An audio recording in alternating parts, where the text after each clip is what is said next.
স্বল্পোন্নত দেশের তালিকা থেকে নির্ধারিত সময়ে উত্তরণ সমর্থন করছেন না অর্থনীতিবিদরা। তারা বলছেন 2026 সাল নয়, এজন্য আরও অন্তত 3 বছর সময় নেওয়া উচিত। উন্নয়নশীল দেশের কাতারে ওঠার সক্ষমতা মূল্যায়নে একটি স্বাধীন টাস্ক ফোর্স গঠন করার পরামর্শ দিয়েছেন অর্থনীতিবিদ ডক্টর সেলিম রায়হান।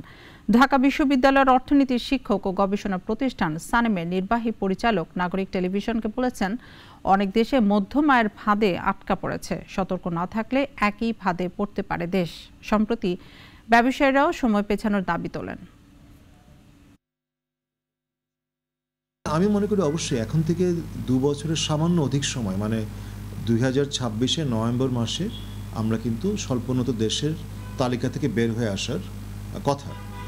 আমি মনে করি যে এটাকে একটা রিথিঙ্ক করার এখন প্রয়োজন আছে।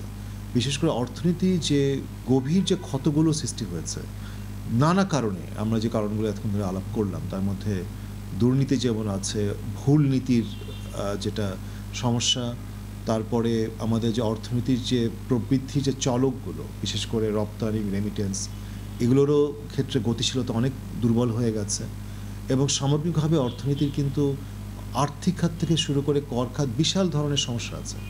তো আমি মনে করি যে এই সময়ে আগামী 2 বছরের মধ্যেই বাংলাদেশ স্বল্পোন্নত দেশ থেকে বের হয়ে গেলে যে এই মুহূর্তে যে বাণিজ্য সুবিধাগুলো পাচ্ছে সেগুলো অনেকগুলো কিন্তু হারাবে। আমি আশা করব এই ব্যাপারে অন্তর্বর্তীকালীন সরকার একটা হয়তো দ্রুত একটা টাস্ক ফোর্স গঠন করে অথবা একটা কয়েকজনকে দায়িত্ব দিয়ে পুরো বিষয়টাকে একটা ইভ্যালুয়েট করার, একটা অ্যাসেসমেন্ট করার তারা চেষ্টা করবেন এবং সেখান থেকে অ্যাসেস করে আসলেই আমরা জাতিসংঘের কাছে একটা অ্যাপিল করতে পারি কিনা যে আমাদেরকে আরও কয়েকটা বছর সময় দেওয়া হোক, এবং সেই দাবিটা কিন্তু আমার কাছে মনে হয় যে খুব অযৌক্তিক না। আমি ব্যক্তিগতভাবে মনে করি বাংলাদেশের আরও 3 বছর সময় নেওয়া উচিত। সো 2026-এর বদলে বাংলাদেশ যদি অ্যাপিল করে যে আমরা 2029 সালে আমরা এলডিসি থেকে বের হয়ে যেতে চাই, এখন আমাদের 3 বছর অতিরিক্ত সময় দেওয়া হোক। অতীতে কিন্তু এরকম ঘটনা অন্যান্য এলডিসির ক্ষেত্রেও হয়েছে, সুতরাং এটা খুব অস্বাভাবিক দাবি নয়।